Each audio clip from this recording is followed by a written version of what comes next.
매일 오전 11시 강한 녀석들이 옵니다. 안녕하세요. 권미란입니다. 추가 하락도 쉽지 않다. 사실일까요? 유한타증권은 오늘 6월장의 하락으로 인해서 2019년의 중요한 고점 라인, 지지대에 도달하게 되면서 여기서 지수의 추가 하락이 쉽지 않다는 평가를 내렸습니다.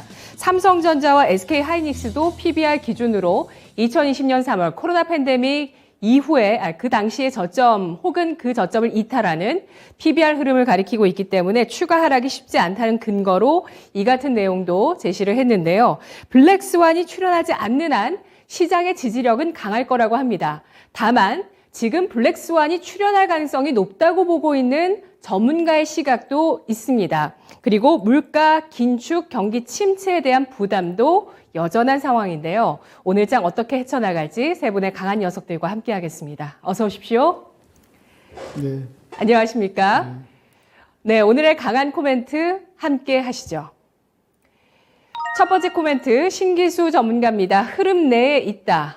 이정우 전문가, 기회인가 위기인가? 윤겸 전문가, 악재 2막, 코로나19 자동차 관련주를 주목하자. CPI 지표 현지 시간 13일 발표를 앞두고 시장의 경계감이 다시 한번 도사립니다. 오늘 양대 지수가 하락하고 있고요. 달러와 강세가 부담인데요. 흐름 내에 있다라는 의견 확인해 보겠습니다. 신기수 전문가님.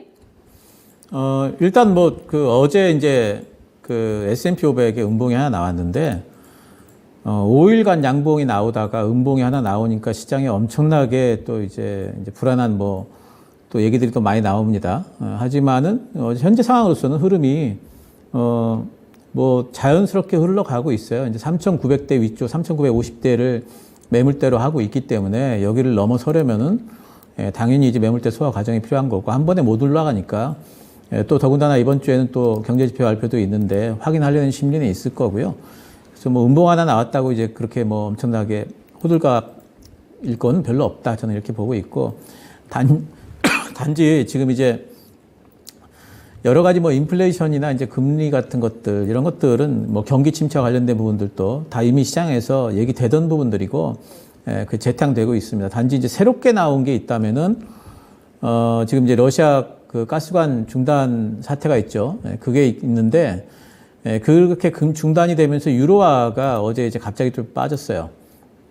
이러면서 달러가 이제 좀 치솟으면서 우리 시장에 지금 원달러 환율도 올라가고 있는데 이 부분이 새롭게 나온 얘기이긴 합니다. 그래서 유로화 안정이 된다면은 이제 그 다음엔 또 이제 이 부분도 지나갈 텐데 유로화 안정이 될 가능성이 있느냐 그러면은 요거는 물론 이제 독일 쪽에서 가스관은 21일 날까지인가 제가 정확하게 지금 맞습니까? 21일 날까지인가 지금 잠근다고 했는데 그 다음에 열어주느냐 마느냐 여기 이제 아마 달린 것 같아요. 근데 이제 뉴스를 하나 보고 왔는데 바로 전에 지금 우크라이나 쪽에서 독일 주재 우크라이나 대사를 해임했다라는 젤렌스키가 이제 그런 뉴스가 나와 있어요. 근데 이제 이면을 보니까 왜 그랬느냐 보니까 캐나다가 러시아에다가 가스터빈을 이제 보내기로 했다. 왜냐하면 지금까지는 그 제재를 하고 있었기 때문에 안 보냈는데 독일 쪽에서 캐나다에 요청을 했죠. 가스터빈 보내야지 그 가스관 고치니까. 그래서 캐나다 쪽에서 이제 그걸 보내기로 했는데 젤렌스키는 이제 그게 불만인 거죠. 그래서 그거 가지고 싸우고 있었어요. 독일하고. 근데 결국에는 캐나다가 보냈고 그것을 막지 못했다라는 이제 어떤 책임을 물은 것 같아요. 그 독일 주재 이제 우크라이나 대사를 해임을 시켰는데 제가 보기에는 이제 일단 고치는 거는 고치는 것 같고 그 다음에 이제 그것을 과연 러시아가 열어주느냐 마느냐 하는 부분일 텐데 이 부분은 이건 이제 그냥 제 예상이긴 합니다만 열어줄 것 같아요. 왜냐하면은 지금 러시아 입장에서는 독일하고 우크라이나를 갈라치기 하는 게 오히려 좀 더 낫지 않을까 이런 부분에서 그래서 네. 독일이 러시아가 이번에 만약에 안 열어준다면은 오히려 러시아에 대한 분노도 독일 국민들이 더 있을 것 같고요. 열어준다면은 그것 봐라 고치니까 열어주지 않느냐 젤렌스키 말대로 그거 터빈 안 보냈으면은 결국에는 더 못 열 것 아니겠느냐 이렇게 갈라치기를 또 할 수 있을 것 같아요. 그래서 열어줄 가능성이 저는 있다고 보고 있고, 그러면 이제 유로화가 또 이제 일단은 유로화 어제 장중에는 또 저점을 깼는데, 일단 단기적으로 횡보를 좀 하다가 21일 지나면서 열어주게 되면 유로화 급반등 나오고 달러가 또 빠지게 될 것 같아요. 그런 부분들은 여전히 가능성이 있다 보고 있고, 어제 뭐 나온 얘기들 쭉 보니까 이제 그 월가 쪽에서 뉴욕 연은이 단기 인플레 기대 전망이 6.8% 또 올랐어요. 2013년 6월 이후로 최고치입니다. 근데 이제 중장기 전망은 또 하락을 했습니다. 0.3%, 0.1%. 근데 요즘에 보면은 이제 단기 인플레, 기대 인플레도 여기저기서 지금 내는 게 너무너무 헷갈린다. 다 달라가지고 뭐 이런 이제 얘기들이 나오고 있고, 이거 외에도 뭐 실적 전망치도 빠지고 있다. 뭐 이런 얘기들이 다 나오고 있는데, 이제 그런 것들은 저는 이미 나왔던 얘기들이라 봅니다. 그래서 일단은 지금 현재 상황에는 흐름이 깨지지 않았고요. 그래서 매물대를 지금 앞두고 있었던 미 증시가 이제 매물 소화 과정 중에 이제 불안감들이 좀 나타나는 거다 이렇게 보고 있습니다. 그래서 지금은 일일 변동보다는 흐름 전체가 중요한 거고요. 흐름이 깨지지 않았다는 부분을 저는 주목을 하고 있습니다. 그리고 코로나 재확산 되고 있고 뭐 금통위 빅스텝 이런 것들이 있는데 이런 것들은 이제 증시의 영향이 저는 그게 크지 않다 보고 있어요. 코로나 재확산은 이미 재확산 될 거는 뭐 알고 있었잖아요, 우리가. 그런데 이제 그게 오고 있는 거고. 그래서 뭐 영향은 없진 않겠지만, 그게 뭐 종목 정도의 영향이 있을 거다. 이제 금통위 빅스텝은 저는 별로 영향 없을 거다 이렇게 보고 있습니다. CPI가 이제 9%가 넘을 경우에는 지금 8.8% 뭐 예상이기 때문에 한 차례 충격이 가능할 걸로 보고 있어요. 근데 이 경우에는 빠른 반등이 나올 걸로 보고 있고, 이 얘기는 어제도 이제 말씀드렸던 건데, 빠질 경우에는 오히려 매수 대응이다. 저는 이렇게 생각을 하고 있고요. 또 우리 시장 같은 경우에는 뭐 이제 미국 시장보다 약간 좀 견조한 흐름을 보이고 있죠. 그래서 CPI 확인 후에는 매수 대응이 충분히 가능하다 이제 보고 있고, 지금 뭐 아직까지 뭐 횡보 중인데 지금 뭐 바로 매수하기는 좀 그렇지만은 어쨌든 저점을 만들어 가고 있다 이렇게 보고 있고요. 오늘 같은 때 보니까 저점 깨는 종목들이 좀 보여요. 그 저점 깨는 종목들은 비중을 줄여버리십시오. 그러니까 오늘 정도 흔들림 가지고 저점을 깬다는 것은 종목의 매기가 상당히 약하기 때문에 오히려 이제 매도를 해버리시고 교체 매매 준비를 하시는 게 좋을 것 같습니다. 네, 오늘 뭐 항공주, 카지노주 이런 리오프닝주들 신저가 많이 보이고 있거든요. 그리고 뭐 증권주라든지 또 일부 보험주 가운데서도 신저가 종목이 나왔던 걸로 제가 아까 기억합니다. 한화손해보험이었던 것 같은데. 자, 이런 종목들, 신저가 깨는 종목들, 특히 리오프닝주가 많은데요. 이런 쪽은 손절하는 게 좋다고요, 전문가님? 예, 일시 손절하셨다가 뭐 나중에 마음에 드시면 또 사셔도 되니까 지금 일단은 한번 저점을 깨면은 시간이 다른 종목들보다 안 깬 종목들보다 많이 걸려요, 올라오려면은. 그러니까 일단 저점 깨는 종목들은 잘라버리시는 게 좋습니다. 네, 시장이 어느 정도 그래도 바닥을 확인한 이후에 바닥 확인 과정에 있는 상황 속에서 다시 오늘장의 저점을 깨는 종목들은 미련 없이 손절을 하자는 그 의견을 주셨는데요. 손절하고 나서 생긴 현금을 오늘 바로 투입하는 것도 괜찮은가요? 오늘 뭐 바로 뭐 종목 보이시면은 매수도 저는 괜찮다고 보는데, 일단은 뭐 CPI 건 때문에 시장 자체가 횡보하고 있기 때문에 확인을 좀 해보셔야죠. 네, 13일, 현지 시간 13일, 그러니까 우리 모레 반영하게 되는 CPI 지표 발표를 통해서 시장의 변동성이 한 차례 더 나올지 지켜보자는 의견입니다. 일단 전체적으로는 우리가 다 얘기하고 있는 변수들이 시장에 어느 정도는 반영됐다는 관점 속에서 환율을 움직이고 있는 변수 가운데 러시아의 가스관 공급 중단 이슈, 이 이슈 주목해 주셨네요. 달러화, 유로화의 동향 전망을 해주셨는데, 러시아가 앞으로 우크라이나를 고립시키는 전략을 펴기 위해서 독일 쪽으로 넘어가는 가스관을 재개시켜 줄 것이라는 전망을 해주셨고요. 그리고 지금 21일까지 가스관이 중단되는데 이거는 일정이 예정되어 있었습니다. 정기 보수이기도 합니다. 그래서 저희도 이 시간을 통해서 가스관이 중단될 거다라는 말씀을 전해드린 적이 있는데요. 이런 예정되어 있었던 일정이었다는 점도 한번 체크를 해볼게요. 그리고 유로화입니다. 자, 22에서 이번 달에 이제 유로화, 이번 달에 22에서 금리를 인상하게 되는데, 미국보다 금리 인상폭이 클 수 없다. 유럽 쪽의 경제가 부진하기 때문이죠. 특히 부채가 많은 국가들도 있습니다. 문제 국가들도 있습니다. 특히 이탈리아 쪽의 은행에 대한 이야기들도 상당히 많은데요. 그래서 22가 뭐 강력한 긴축을 펴기는 어려운 여건 속에서 유로화가 미국의 강력 긴축으로 인해서 상대적으로 더 약세를 펼칠 가능성에 대해서도 시장 전망이 나오고 있는 상황인데요. 자, 1유로당 1달러의 패러티도 깨지나라는 시각도 나오고 있습니다. 자, 유로화에 대한 전망, 상대적으로 유로화나 또 원화 이런 부분들이 약세를 보인다면 달러화가 또 상대적으로 강세를 보일 가능성이 있을 텐데요. 자, 그렇다면 의견 확인을 해보겠습니다. 오늘 원달러 환율도 좀 상승세가 크게 나오고 있죠. 추가적인 원화 약세가 시장에 일어날 것이라고 보시면 빨간불 주시고요. 그렇지 않다고 보시면 초록불 주시기 바랍니다. 오늘 원달러 환율, 내일 금통일을 하루 앞둔 가운데 1310원 선에 진입이 나오고 있습니다. 현재 8원 넘게 상승하면서 1312원 55전 선에 거래가 되고 있는데요. 추가적인 원화 약세 가능성에 대해서 의견 확인해 보겠습니다. 추가 원화 약세가 나온다면 빨간불이고요. 그렇지 않으면 초록불인데요.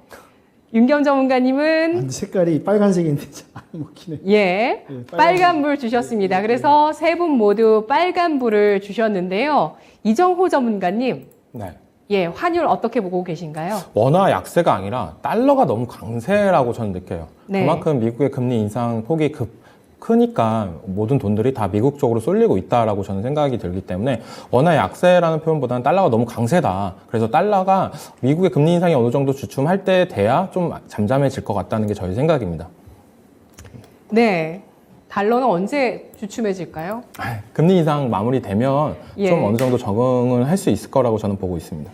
예, 금리 인상 마무리 시기에 대해서도 뭐 패드워치 전망이라든지 이런 걸로 월가에서도 많이 주목하고 있는 대목인데요. 지금 뭐 9월 금리 인상까지 가파르게 진행이 되다가 올해 마지막 금리를 결정하는 그 FOMC에서는 뭔가 스탠스가 변화하지 않을까 그때를 확인해 보자는 의견도 있거든요. 이정우 전문가님은 어떠세요? 네, 맞습니다. 미국 연말에 중간 선거가 있기 때문에 예, 그렇죠. 그 구간이 가장 중요한 포인트라고 저도 생각하고 있고 그 부분에서 민심이 어떻게 작용하는지 미국의 그런 투표율이나 이런 부분을 보는 게 좀 관점이 될 것 같다는 생각이 들고 있습니다. 네, 신기수 전문가님도 빨간불 주셨어요. 예, 저는 이제 달러가 지금 움직이는 부분은, 유로하고 엔화가 지금 달러를 밀어 올리고 있다라고 보고 있어요. 근데 엔화 부분도 이제 많이 빠졌고, 엔화 부분도 제 생각엔 이제 아베노믹스가 약해질 거라는 이제 기대감으로 엔화 약세도 이제는 좀 저점을 잡을 걸로 봐요. 남은 거는 저는 유로화라고 봅니다. 그리고 금리 때문에 달러가 올라갔던 부분은 이제 인플레이션 정점론이 나오게 되면은 그런 부분들도 사그라지게 될 텐데 아마도 인플레이션은 이번 달이 아마 거의 정점이지 않을까 생각을 하고 있어서 달러가 분명히 이제 고점 부근에 와 있긴 한 것 같지만 중요한 건 지금 새롭게 부각된 그 러시아 가스관 부분이 어떻게 정리되느냐에 따라 가지고 유로화 약세가 더 진행이 될 수도 있다고 봅니다. 그리고 아까 말씀하셨던 유로화가 뭐 달러에 비해 가지고 약해질 수 있다라고 이제 얘기했던 그런 부분에 대한 이슈들은 지난번에 한번 반영이 됐다라고 보기 때문에 남은 거는 이제 저는 이제 그 가스관 문제라고 봐요. 그래서 네. 그것이 해결이 되면 유로화가 바닥을 잡을 걸로 보는데, 근데 그게 어떻게 될지 모르니까, 그러니까 아직까지 조금은 더 여지가 있다 이렇게 보고 있습니다. 네. 유럽과 미국의 금리 인상 속도 차이에 대한 가능성 때문에 유로화가 추가적인 약세를 보일 수 있다는 의견도 있는데 신기수 전문가는 이 러시아 가스관 중단 사태가 마무리되면 유로화가 바닥을 잡을 가능성이 있다고 판단을 해주시네요. CPI 어제도 말씀드렸지만 8.8% 전년 동월 대비 증가가 예상치고요. 그리고 중요한 근원 CPI 전망치는 5.7% 증가 전망이 나오고 있습니다. 이걸 윗돌게 된다면 시장에서 한 차례 변동성이 나올 수 있고 이걸 부합하거나 윗돌게 된다면 시장은 좀 더 안정감을 찾을 수 있다는 의견이죠. 윤겸 전문가님? 네, 뭐 원화 약세는 뭐 복합적이라 볼 수 있죠. 원자재 상승도 있고요.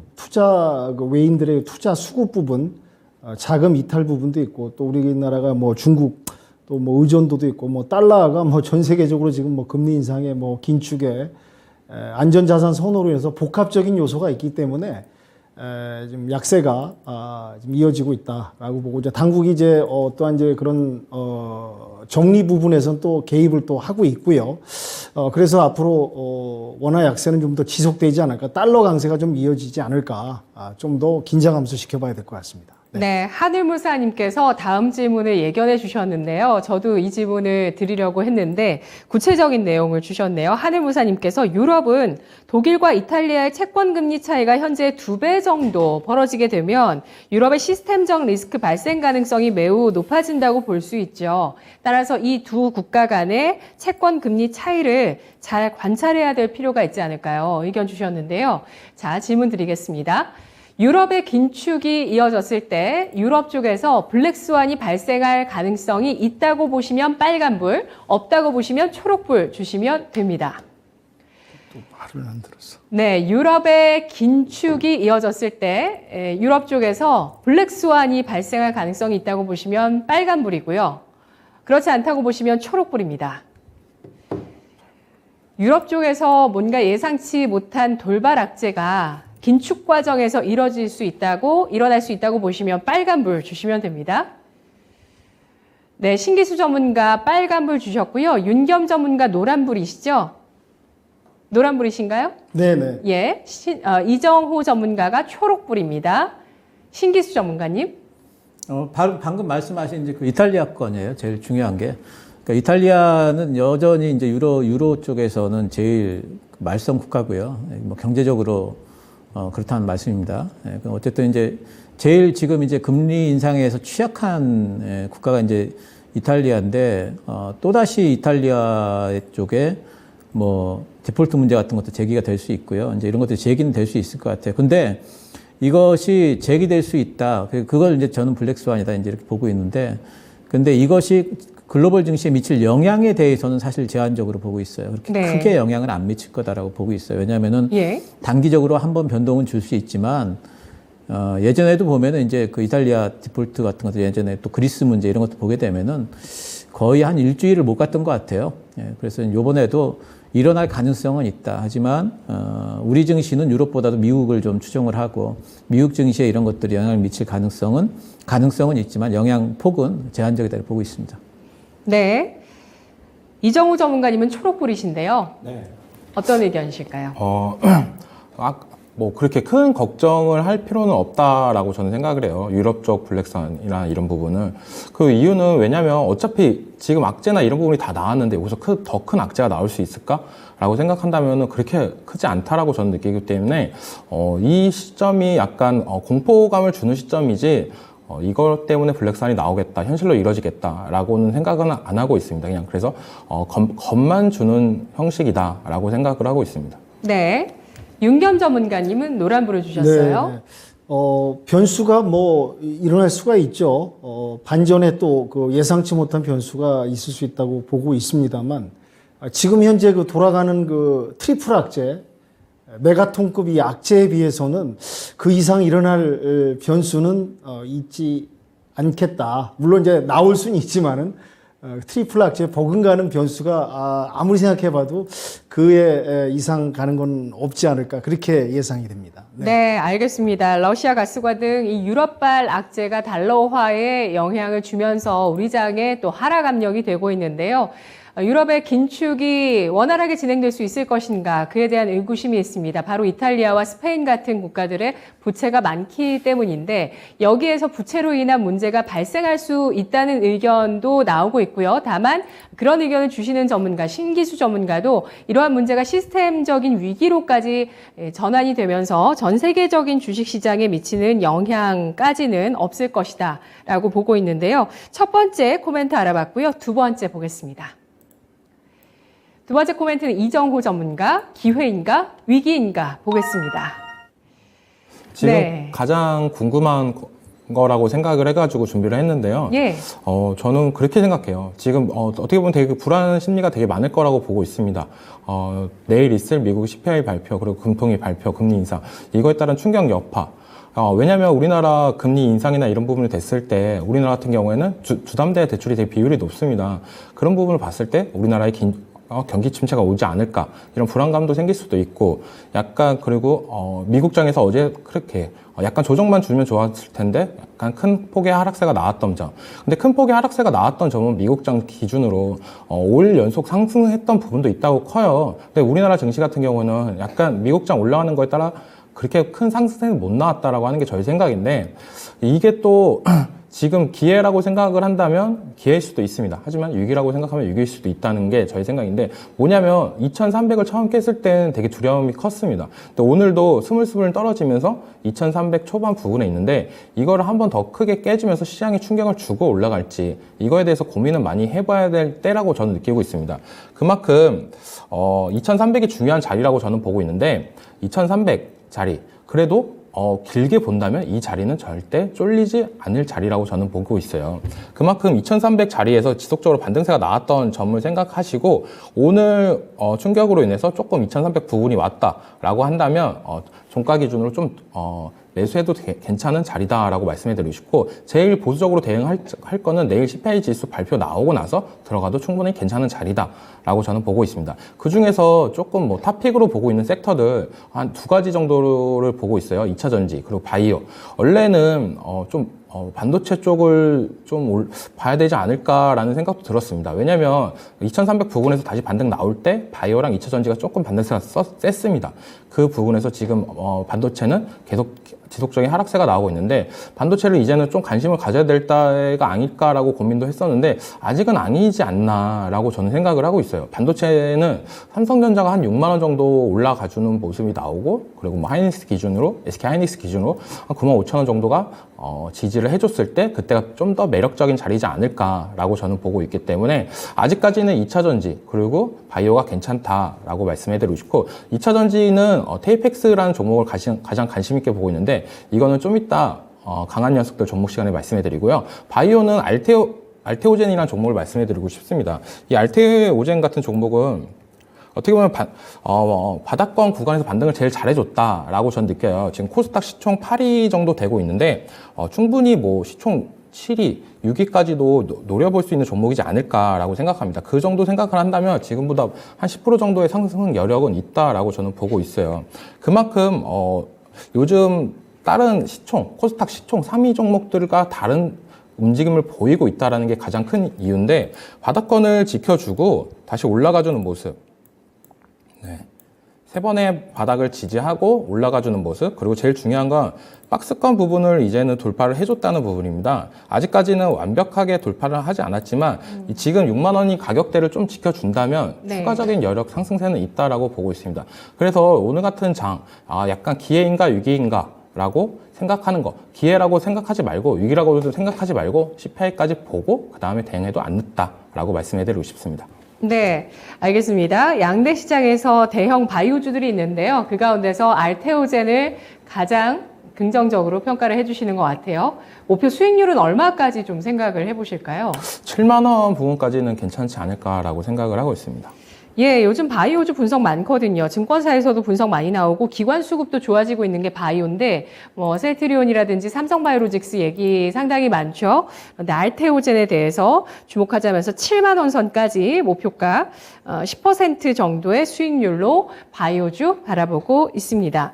자, CPI 발표를 앞두고 지금 시장 위기인가 기회인가에 대해서 알아봤는데요. 2300포인트, 바로 지난해 6월의 고점 3300포인트보다 딱 1000포인트 내려와 있는 수준이고요. 코로나 팬데믹 당시 1400보다는 900포인트 위에 놓여 있어서 딱 이 저점과 고점의 중간 정도의 가격 2300포인트 현재 여러분 보시고 계십니다. 지수대를 기준으로 기회인가 위기인가라고 보지 않고요. 좀 더 세부적으로 질문 드릴게요. 2차 전지, 기회인가 위기인가? 기회라고 보시면 초록불, 위기라고 보시면 빨간불 주시죠. 2차 전지, 위기인가 기회인가? 위기면 빨간불, 그렇지 않다고 보시면 초록불입니다. 우리 채팅창에서 지금 저평가 우량주 매수님께서는 자동차 바이오만이 이 잔고를 유지해주는 업종이네요 라고 글 남겨주셨고요. 자동차 쪽에서 확대되어서 움직이는 쪽이 배터리가 있고 폐배터리 그리고 리비안 관련주 이 세 가지 섹터가 있다고 보실 수가 있겠는데요. 세 분의 의견 2차 전지 확인해 보겠습니다. 윤겸 전문가가 노란불 주셨고요. 나머지 두 분은 초록불이신데요. 신기수 전문가님. 예, 2차 전지는 지금 2차 전지 관련해서는 상방을 막고 있는 거는 이제 멀티플 관련된 얘기. 그리고 하방을 지지하는 요인은 여전한 2차 전기차 시장의 성장성이죠. 그렇다면은 이제 이렇게 많이 빠지면은 저는 이제 2차 전지 부분은 1년 이상 박스권을 달릴 걸로 봐요. 지금이 박스권 하단 부분이라 보고 있기 때문에 2차 전지 쪽은 지금 뭐 하단이라면은 지금 매수해서 충분히 박스권 상단까지의 수익을 누릴 수 있는 저점 매수의 기회다 보고 있습니다. 네, 배터리 향후 2년 정도는 고점 경신은 어렵더라도 박스권의 흐름을 이어갈 수 있다고 보시고요. 박스권 하단이기 때문에 기회라고 보시네요. 이정우 전문가님, 배터리주 같은 경우는 중국 쪽에서 또 원재료를 많이 수입한다고 해서 이런 어떤 패권 다툼 속에서 배터리가 또 안심할 수 있을 것인가, 탈중국에 대한 우려감까지 좀 반영되더라고요. 어떻게 보십니까? 2차 전지 관련해가지고 제가 생각하는 관점은 그겁니다. 저는 시장을 지수로 올릴 때는 거의 그래도 바이오, 2차 전지, 그리고 반도체 이 세 가지 섹터가 필요하다고 생각을 하고 있어요. 근데 지금 지수를 올릴 때 반도체가 그렇게 매력이 있냐, 2차 전지가 매력이 있냐, 바이오가 매력이 있냐라고 한다면 바이오는 어떻게 보면 저점을 찍고 올라가는 부분이 있다. 그리고 2차 전지 같은 경우 그리고 반도체랑 나눠서 대결을 해본다고 한다면 아직까지는 반도체보다는 2차 전지가 더 기회이지 않을까라고 저는 보고 있기 때문에 2차 전지가 좀 더 시장에선 더 매력적이지 않을까라고 하는 게 저희 생각입니다. 그리고 뭐 아까도 얘기했다시피 중국이나 이런 부분 그런 리스크가 크다고 저는 보고 있어요. 하지만 그래도 우리나라가 제조업 시장이나 이런 부분 전 세계적으로 봤을 때 더 매력적이지 않나라고 생각을 하고 해외 유망 자동차 메이커 업종이랑 우리나라 배터리 업종이랑 같이 협업을 해서 지속적으로 공장 캐파를 늘려가는 모습, 이런 부분에 있을 때 중국보다 우리나라가 더 큰 메리트이지 않을까라고 보고 있습니다. 네, 윤겸 전문가님은 노란불이시죠? 네, 저도 긍정적으로 보고 있습니다. 뭐 미래산업 정책이고 매력적인 섹터죠. 2차 전지면 가장 또 발전하고 이제 주가의 수익 상승을 볼 수 있는 수혜주라고 좀 보고 있는데, 지금 뭐 전반적인 이제 공급망하고 원자재 값 상승 그런 부분하고 지금 여기에 대내적인 악재기가 있기 때문에 이제 조금씩 저점 구간에서 담으시는 거 추천 저도 드리고요. 대신 중장기적으로 봐야 된다. 시간이 좀 걸린다라는 부분을 말씀드리겠습니다. 네. 네. 다음으로 바이오주입니다. 바이오 위기인가 기회인가 알아보겠습니다. 바이오주에 대해서 기회라고 보시면 초록불이고요. 위기라고 보시면 빨간불 주시기 바랍니다. 지금 우리 채팅창에서 단기적으로 계좌는 뭐 수익률이 괜찮은데 중장기적인 계좌가 녹고 있다는 의견이 많습니다. 블루 실장님, 마로니의 입세님, 중장기적으로 투자하는 계좌가 대부분 하락하고 있습니다. 녹고 있습니다. 그래서 심리가 좀 많이 흔들린다라는 의견들 나오고 있고요. 마로니의 입세님께서는 원전주가 계좌를 안정적으로 지켜주고 있네요. 라고 의견 주셨습니다. 마그마님께서 노란불은 싫어요. 라는 의견도 주셨습니다. 자, 세 분의 의견 확인해 볼게요. 네, 이정우 전문가가 노란불이시고요. 신기수 전문가 초록불, 윤겸 전문가 노란불입니다. 신기수 전문가님.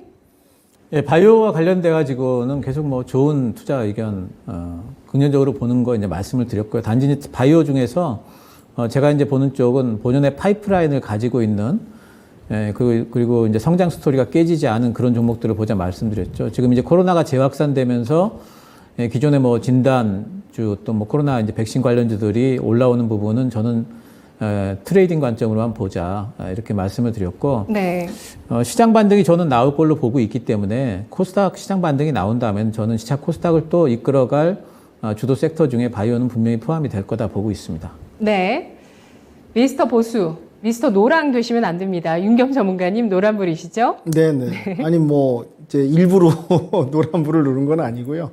또 이제 양면이 있고요. 또 이제 바이오주는 그동안 이제 어떠한 이제 보여줘야 될 부분, 이제 기대감만 해서 이제 그동안 뭐 최근 뭐 2년, 3년 사이에 어마어마하게 1, 2, 3년 사이에 어마어마하게 올랐고요. 근데 이제 각 바이오 기업들이 뭔가 실질적으로 나타내는 결과물이 없다 보니까 모든 차트들이 바이오 차트 보면 이제 하락을 면치 못하는 그런 실망감에서 내려온 부분도 있고요.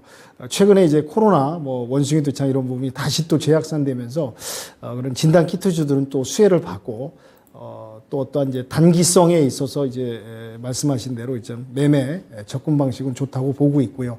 근데 이제 코로나 확산이나 이제 재확산이라든지 원숭이 두창 이런 또 변이 바이러스가 앞으로 또 뭐 크게 대두되고 있습니다. 원숭이 두창 같은 경우는 뭐 50가지의 변이가 나오고 지금 뭐 뉴스에 또 나왔지만 코로나도 BA 뭐 0.25인가 뭐 2.5인가 새로운 메가톤급 어떠한 이제 사람한테 치명적으로 줄 수 있는 또 바이러스가 검출됐다고 또 얘기가 나오고 있습니다. 그래서 키트 관련주들은 앞으로도 조금 더 시간을 가지면서 또 성장 주가가 또 올라갈 수 있다고 저는 가능성이 있다고 보고요. 대신에 이제 전통 바이오주들 그런 바이오주들은 뭔가 확실한 좀 결과물을 좀 보여줘야지 시장에서 좀 반응하고 또 지금 전반적으로 악재 시장이고 또 하나 이제 정부가 또 바이오주를 갖다가 정책주로 또 밀고 있습니다. 그런 부분이 또 플러스 되면서 어떤 결과물과 합산됐을 때 빛을 발하지 않을까 이렇게 보고 있습니다. 네. 예, 우리 채팅창에서 바이오주 가격 조정, 기간 조정 마친 종목 많이 보이는 것 같습니다. 코로나 때 움직이지 않았던 종목들도 있었는데 중기까지는 괜찮지 않을까요? 라고 글 주신 분 계시는데요. 이정호 전문가님 짤막하게 의견 있으실까요? 바이오주? 생략할까요? 진짜 딴짓하고 있다가 까먹었는데.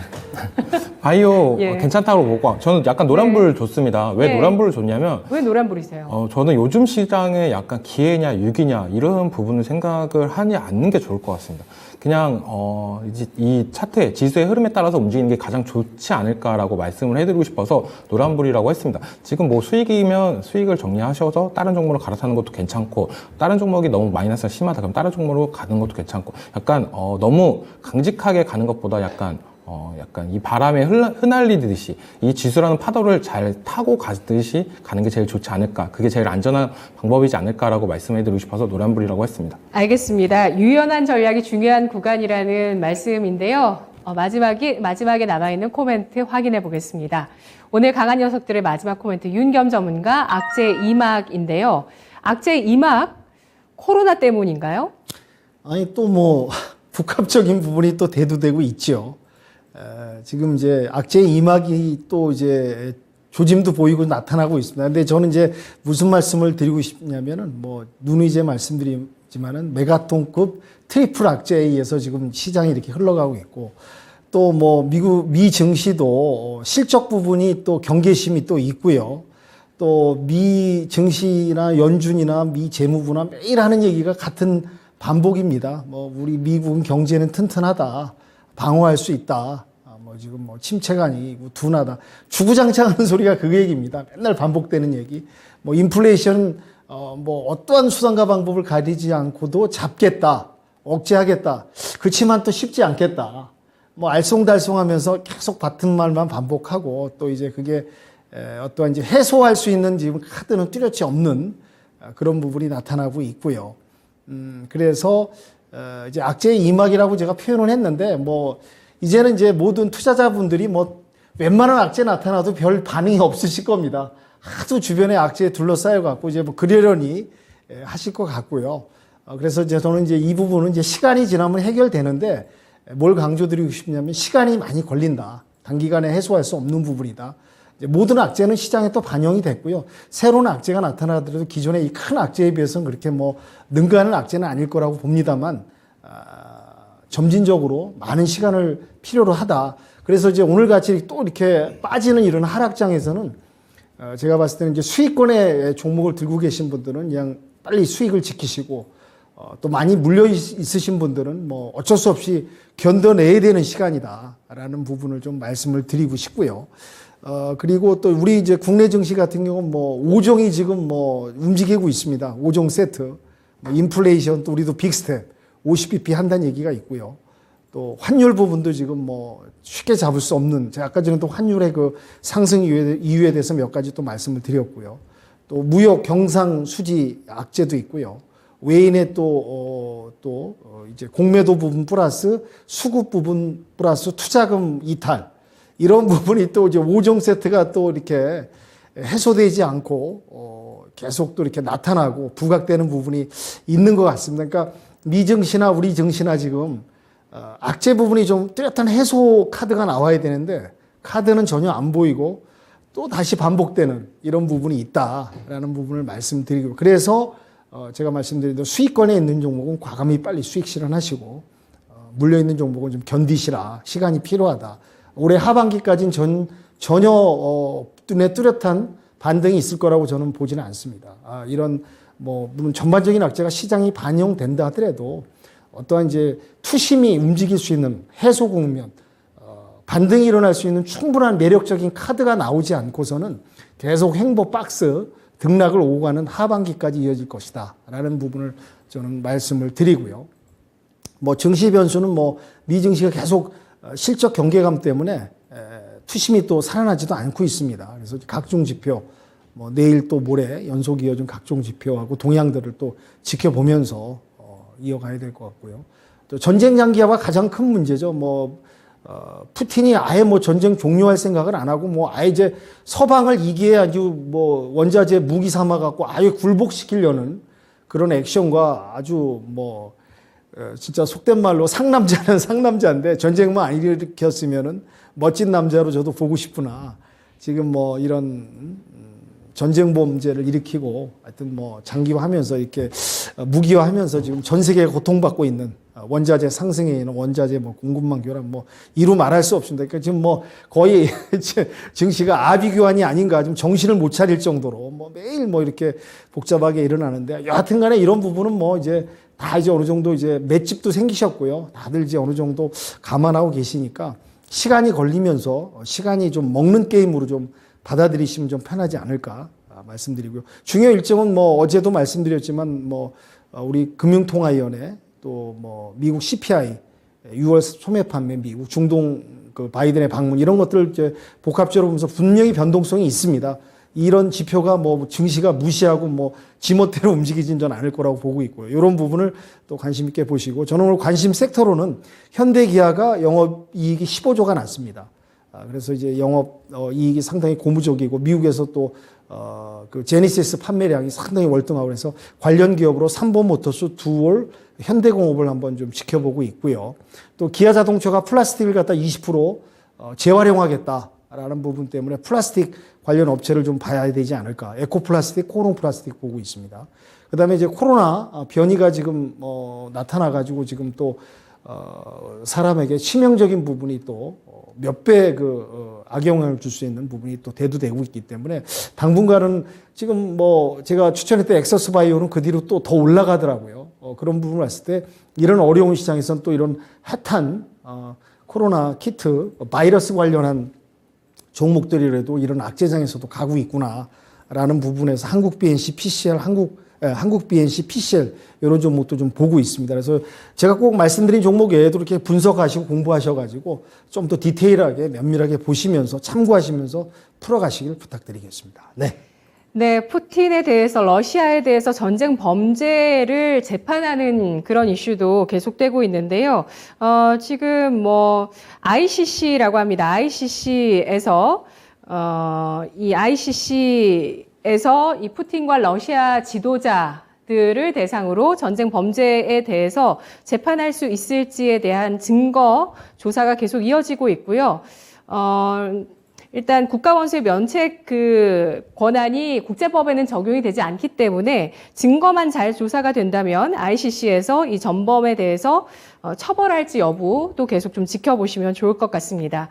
자, 지금 시장의 이 5종 세트를 얘기를 해주셨어요. 시장의 부담 요인 5종 세트, 인플레, 빅스텝, 환율, 경상수직, 공매도까지 언급을 해주셨고요. 단기간에 해소될 악재가 아니라는 점에서 악재 2막 이어지고 있습니다. 하반기 내내 박스권 장세 예상을 해주셨는데요. 자, 그러면 오늘 또 어떤 움직임 보이고 있는지 종목들 동향을 한번 체크를 해보겠습니다. 강한 녀석들의 추천주 동향 짚어보시죠. 네, 강한 녀석들의 강할 녀석들 흐름 체크해 드립니다. 오늘 장은 그야말로 설상가상 그 이상입니다.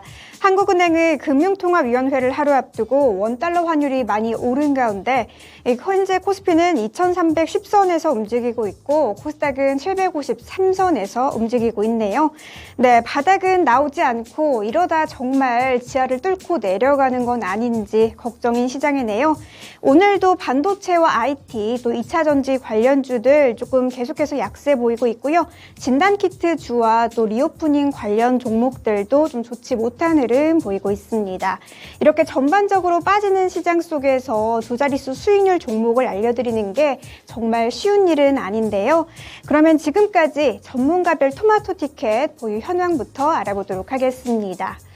네, 1위는 유새벽 전문가입니다. 어저께 티켓 한 장을 획득하면서 11장으로 1위를 달리고 있고요.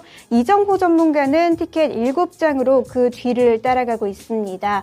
윤겸 전문가 티켓 5장으로 함께하고 있고요. 마지막에 합류하신 신기수 전문가는 티켓 2장으로 함께하고 있네요. 네, 특히 이정호 전문가가 나흘 전에 획득하신 MPC가 이런 시장 속에서도 4% 가까운 상승 탄력을 또 받고 있는 만큼 지나간 티켓 종목들에도 계속해서 관심을 가져주시면 추가적인 수익률도 기대해 볼 수 있겠죠. 네, 그럼 지금부터 또 강한 녀석들에는 어떤 종목들이 여러분들을 기다리고 있는지 지금 바로 확인해 보시죠. 네, 오늘도 포트폴리오를 좀 잘 재정비해보자는 의견들이 주가 되고 있는데요. 그렇다면 오전장을 마무리하기 전에 어떤 종목을 보면 좋을지 세 분 강한 녀석들의 의견 확인해 보겠습니다. 신기수 전문가 카카오게임즈, 이정호 전문가 테이펙스, 윤겸 전문가 코롱 플라스틱입니다. 저는 이 중에서 제일 눈에 띄는 게 변동성이 좀 컸었던 카카오게임즈인 것 같아요. 신작 우마무스메 발표 이후에 좀 변동성이, 우마무스메 잠시만요. 카카오게임즈 맞나요? 네, 맞아요. 예, 그 이후에 변동성이 있었는데, 최근의 흐름 어떤가요? 신기수 전문가님? 이제 엄청난 이제 변동성 이후에 이제 바닥을 좀 잡아가는 형태라고 이렇게 보고 있고요. 카카오 게임즈는 일단 지금 너무 많이 빠졌어요. 11만 6천 원에서 4만 8천 원까지 빠졌으면은 절반 반토막 이상 지금 났죠. 예, 그래서 너무 많이 빠진 부분이 지금 이제 가격 메리트가 오히려 이제 부각이 될 만한 그런 구간까지 왔고, 카카오 게임즈뿐만 아니라 게임즈 전체가 다 이제 빠졌는데 게임즈 전체의 움직임을 봐도 이제는 좀 이제 바닥을 잡아가는 이제 흐름입니다. 그래서 이제 카카오 게임즈는 특히나 이제 그 게임즈 중에서 시총으로 따지면 이제 1등주기 때문에 그리고 또 2분기 영업이익이 이제 전망이 좋아요. 분기 대비해서 68% 정도 잘 나올 걸로 보고 있고, 지금 실적 시즌 이제 들어가고 있기 때문에 그런 부분들이 좀 부각될 확률이 큽니다. 이렇게 그 분기로 회복이 된 이유는 이제 오딘 대만 쪽이 이제 온기로 반영이 됩니다. 이 얘기는 이제 이번 분기부터 이제 온기 반영이 되기 때문에 3분기, 4분기도 계속해가지고 실적이 반영이 될 거고, 우마무스메도 한국 거가 이제 신규 반영이 될 거고, 이제 다음 분기부터는 또 온기 반영이 될 겁니다. 그래서 그런 부분들이 새로 잡힐 거예요. 실적 부분에서는 일단 방어를 한다 이렇게 봐야 되겠고, 게임주에서 제일 중요한 것은 이제 주가 부양이 되려면 이제 신작 게임들이 중요한데, 하반기 때 지금 카카오 게임 같은 경우에 신작이 굉장히 많이 대기를 하고 있습니다. RAG 라이즈 오브 가디언스 한국, 요거는 이제 굉장히 좀 그 주목을 받는, 기대가 되는 이제 저희고요. 게임이고, 아키월드 P2E 아시아인데 우리나라는 P2E가 안 되죠. 그러니까 P2E나 NFT는 전부 다 아시아나 글로벌 출시만 하고 있습니다. 근데 어쨌든 P2E 아시아인데 요거는 콘솔 게임이에요. 콘솔 쪽이 아무래도 좀 짭짤합니다. 실제로 잘 팔리면은. 그래서 요거를 볼 필요가 있고, 버디샷도 있고요. 버디샷 글로벌도 P2E입니다. 요것도 대기를 하고 있고, 이외에도 이제 NFT 게임들이 신작들이 계속 나옵니다. 그래서 하반기 때는 한 2개 정도가 지금 시장에서 상당히 좀 기대를 받는 신작 게임이 지금 대기를 하고 있어요. 그래서 주가는 바닥권에서 신작 모멘텀이 이제는 하나씩 둘씩 좀 나올 만한 구간, 거기다가 2분기 때 실적이 일단은 방어를 했기 때문에 거기에서 바닥은 잡을 수 있다. 주가는 근데 오딘 출시 이전까지 지금 내려와 있고, 그렇다면 지금은 리스크가 별로 없는 구간이다 이렇게 보이기 때문에 시장 반등 때 아마 이제 그 게임주 전체를 좀 이끌어 가면서 반등이 좀 나와주지 않을까 생각을 하고 있습니다. 매수는 지금 가격 가능하겠고요. 목표가는 일단 어깨 부분 62,000원 잡도록 하고요. 손절가는 이번에 나왔던 저점 부근입니다. 45,000원 잡도록 하겠습니다. 네, 알겠습니다. 카카오 게임즈입니다. 지금 실적 반영되고 있는 구간입니다. 특히 2분기 실적에 대해서도 긍정적인 전망을 해주셨는데요. 그런데 주가 같은 경우는 오딘 출시 이전으로 내려왔기 때문에 지금 주가 매력이 있다고 판단을 하고 있고, 시장만 돌아선다면 이러한 매력적인 주가와 함께 대기하고 있는 신작들까지 주가의 상승세가 좀 강력하게 나올 수 있는 가능성이 있다는 판단 카카오 게임즈에 대해서 하고 있고요. 채팅창에서는 외국인 수급 좋네요 라는 의견도 나오고 있습니다. 매수가는 현재가, 목표가는 62,000원, 손절가는 45,000원을 제시했습니다. 강한 녀석들의 오전장 마무리 전략 종목들 가운데서 두 번째 종목 확인해 보시죠. 이정호 전문가의 테이펙스 보겠습니다. 2차 전지 관련주 가운데서 주목하는 종목이라고 아까 언급해 주셨는데요. 테이펙스 투자 포인트 말씀해 주시죠. 네, 테이펙스 같은 경우는 2차 전지 테이프 대장주입니다. 뭐 대장주라고 해봤자 테이프 관련주가 테이펙스밖에 없습니다. 그만큼 이 업종에서는 약간 독보적인 위치를 갖고 있고요. 2차 전지 테이프만 하는 게 아니라 디스플레이 그리고 반도체 사업도 영위를 하는데 이 회사가 지속적으로 계속적으로 2차 전지 관련해가지고 캐파를 늘려나가고 있습니다. 21년도에는 42%에서 23년도에는 56%까지 그리고 5년도에는 65%까지 확대될 것으로 전망을 하고 있는데요. 그만큼 이쪽 시장에 돈이 되니까 그쪽으로 진입을 계속하고 있고 확장을 하고 있다라고 보시면 됩니다.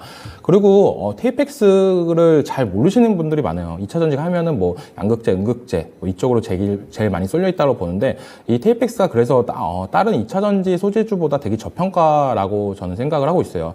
PBR 같은 경우도 2차 전지 소재 업종보다 2배 이하로 낮은 부분 이런 부분이 나중에 추가 상승 여력이 더 충분하지 않을까라고 저는 보고 있고 이 오늘자의 리포트가 되게 괜찮은 리포트가 나왔어요. 그러면서 오늘 약간 장중에 큰 시세를 한번 주다가 지금 되게 꼬꾸라진 모습이 나왔는데 어떻게 보면 지금 저는 더 기회라고 저는 보고 있기 때문에 네. 진입 시점이 더 좋다라고 말씀을 해드리고 싶습니다. 예. 오늘 윗골이 달리고 큰 양봉이 나오면서 이렇게 나오고 있는데 음봉이죠. 네, 음봉이 나오고 있는데 이 종목한테 제일 필요한 거는 제가 봤을 땐 시장의 관심입니다. 예, 이 회사가 뭐 하는 회사야? 약간 이런 부분이 더 어필이 된다면, 이 회사 2차 전지 소재주인데, 실적 괜찮네? 다른 부분보다 저평가다. 괜찮다. 하면서 수급이나 이런 부분이 더 들어온다면 더 매력적이지 않을까라고 저는 보고 있고, 지니까도 지금 66,800원 부분은 충분히 매력적인 가격이라고 볼 수 있고, 목표가는 8만원 정도, 현저가는 6만원 정도 보고 있습니다. 약간, 종목이 많습니다. 2차 전지 관련 종목들 중에. 근데, 약간 이렇게 시장이 부각이 안 된 종목들을 약간 중장기적으로 가져간다면 시장이 부각될 때 약간 거래량 터지고 정리하면 약간 수익이 나오지 않을까라고 해가지고 약간 중장기적인 종목으로 갖고 왔습니다. 네, 알겠습니다. 중장기 투자로 2차 전지 테이프주, 대장주, 테이펙스 꼽아주셨는데요. 증권사 리포트를 통해서 오늘장에 한 차례 시세가 나왔습니다. 윗꼬리에 음봉이 나왔는데요. 시장의 관심이 이어질 수 있다는 점에서 긍정적인 해석 해주셨고요. 테이펙스 2분기 실적 시즌을 기점으로 해서 상승 탄력이 더해질 수 있을지 아까 테이펙스처럼 위에 장기 평선이 놓여있는 그 아래서 상승 반등을 이어나가는 종목들 좀 많이 보이는데 테이펙스 실적 시즌에 뚫어줄 수 있을까요? 목표가는 8만 원을 주셨는데요. 매수가는 현재가, 손절가는 6만 원 선을 제시한 종목입니다. 마지막으로 오늘 강할 녀석들의 종목 코오롱 플라스틱 윤겸 전문가의 종목인데요. 투자 포인트 주시죠. 네. 오늘은 저는 코오롱 플라스틱 관련 전문 기업을 가져왔습니다. 최근에 이제 기아자동차, 현대자동차가 이제 실적도 상당히 좋게 나왔고요. 영업이익도 상당히 고무적으로 나왔습니다. 그래서 지금 현재 물론 이제 공급망 부분이 이제 그 공급 부분이 좀 차질이 있긴 하나 이제 어떠한 이런 전반적인 증시가 좀 악재가 걷히고 시간이 지났을 때는 이제 자동차 관련주들은 분명히 살아날 수 있다라고 저는 보고 있고요. 또 기아자동차가 지금 특징이 뭐냐면은 2030년까지 플라스틱 부분을 갖다가 20% 자동차에서 이제 만들어 이제 제조에 조립되는 그 플라스틱 부분을 20%를 갖다가 재활용하는 그런 재생 플라스틱을 사용할 수 있도록 하겠다. 환경 오염, 세계적인 뭐 탄소 중립 그런 시대에 발맞춰서 그렇게 이제 환경 기업으로 이제 나아가겠다. 그런 부분을 이제 발표를 했고요. 여러 가지 이제 기아자동차에 들어가는 뭐 가죽 부분 그런 부분도 이제 친환경적으로 개선해 나가겠다. 이런 또 발표를 했습니다. 그러니까 기아자동차 실적도 이제 좋아지고 있고 또 이런 이제 플라스틱 관련 친환경 부분으로도 나가는 부분 이런 부분에 있어서 코오롱 플라스틱이 이제 수혜주다 보니까 좀 기대감이 충분히 있다고 좀 보고 있고요. 재무제표를 잠깐 보면은 점진적으로 매출이 조금씩 좋아지고 있습니다. 보시면은 이제 19년부터 3,300억, 뭐 20년에 조금 떨어지긴 했으나 21년에 4천억을 돌파하고 올 1분기 전년 동기 비해서 30% 또 늘어났고요. 영업이익도 증가하고 당기순이익도 좀 늘어났고요. 재무 비율도 괜찮습니다. 유동 비율이 좀 높고 150%, 부채 비율은 좀 낮고 64%, 유보율이라든지 성장성 비율, 수익성 비율, 활동성 비율 이런 부분을 봤을 때 전반적인 지표를 봤을 때 조금씩 개선되고 나아지고 있다라는 부분을 말씀드리고요. 월봉상 차트를 잠깐 보면은요. 여기도 마찬가지입니다. 2020년 3월 코로나를 딛고 2020년 9월까지 뭐 우리나라 국내 증시 발맞춰서 상단 23,880원까지 찍고 뭐 전체적인 증시와 함께 이제 내려와서 지금 저점 구간 1050원에 지금 와 있습니다. 월봉상 지지대 라인에 좀 왔다고 보고요. 또 매력적인 가격 구간에 10,000원대면 상당히 저점이면서 매력적인 구간이다라고 평가를 하고 싶고요. 이런 이제 매출, 이제 실적, 재무 구조, 그다음에 이제 기아 자동차의 그런 관련 추해주 공급 부분에 있어서 충분히 여기서는 이제 더 하락하기보다는 좀 상승 여지가 더 있다, 모멘텀이 있다라고 보고 있습니다. 그래서 현재가 10,000원 선 왔으니까 10,000원 부근에서 들어가시면 될 것 같고요. 목표가는 한 12,000원까지 1차적으로 보시고 손절가는 9,400원 정도까지 손절 라인을 잡고 말씀드리도록 하겠습니다. 네. 네, 알겠습니다. 코오롱 그룹 자체가 미래 모빌리티 소재 쪽과 또 수소 사업으로 미래 먹거리 보고 있는데요. 코오롱 그룹 가운데 코오롱 플라스틱입니다. 기아차에 납품하고 있다는 점에 대해서 주목하면서 주가 저점 구간에 있다는 판단, 10,000원 선 매수가 제시하고 있고요. 목표가는 12,000원, 손절가는 9,400원을 제시했습니다. 오늘 또 공개 방송 예정되어 있는데요. 윤겸 전문가님 공개 방송 4시에 있으시죠? 네, 4시에 있습니다. 제가 말씀드린 대로 이제 계속 이어질 횡보 박스장을 갖다 대응하는 전략 말씀드리고 소통하는 그런 시간을 갖도록 하겠습니다. 네. 예, 알겠습니다. 윤겸 전문가의 오후 4시 7월 횡보장 대응 전략이니까요. 시장의 횡보 그리고 또 변동성 확대 가능성도 아까 좀 예견을 해주셨는데 그 가운데서 어떻게 대응하는 게 좋을지 현명한 전략들을 함께 챙겨가 보시기 바랍니다. 오늘도 강한 녀석들 세 분과 함께했습니다. 고맙습니다. 네, 시장 경계감이 어리고 있죠. 이제 내일 그리고 모레 장에 바로 현지 시간 13일에 CPI 발표가 시장에 반영됩니다. 실적 시즌과 또 지난달 CPI 발표가 시장에 또 어떤 변곡점을 제공해 줄지 주목해서 보시면서 전략 세워가시기 바랍니다. 지금까지 투자 판단에 도움드릴 수 있는 내용들 확인해 봤고요. 다만 주가의 상승과 하락을 보장하지 않는다는 점 유의하시면서 투자하세요. 내일 이 시간 또 우리나라의 금리 결정 가지고 돌아오겠습니다. 고맙습니다.